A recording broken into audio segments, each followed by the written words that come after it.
think that, that's part of the reason that this team brought it to us. I look at Kalief Browder as a modern-day prophet.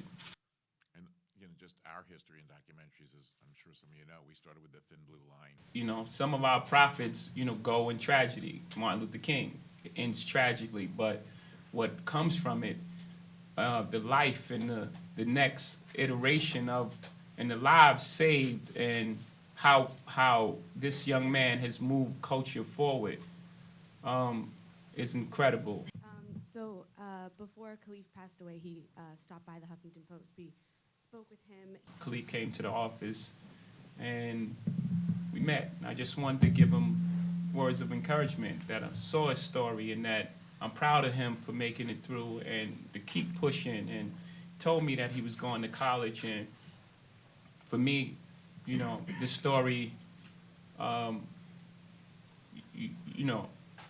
in the movies, in some movies that are told, this story ends differently. Then I got a phone call from Shaka, and she told me that Kalief had taken his own life. And now it's my pleasure to introduce Harvey Weinstein from the Weinstein Company.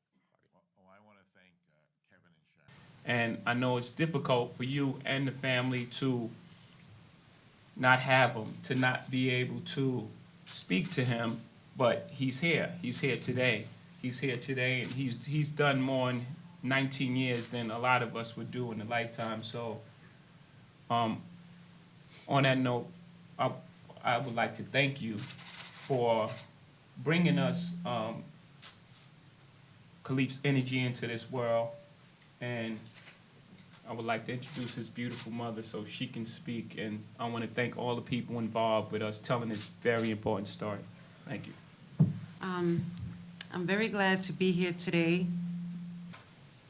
Stop Solitary for Kids is a national campaign to end solitary confinement for youths in both juvenile and adult facilities in the U.S.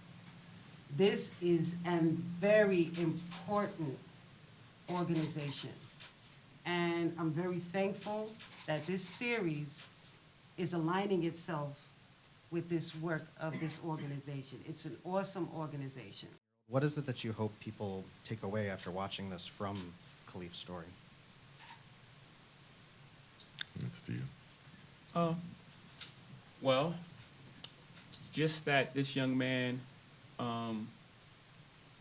got dealt a horrible hand in the way it happened, and that his story and that his life, inspires others and saves others' lives. I think it's very clear that solitary confinement for a 16-year-old is wrong to every single person in here.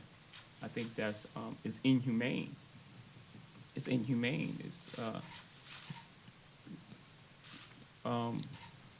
It's difficult for me to find the words. It's so inhumane. It's like, yeah, I hope that people see the story, and because we're the voice, the society.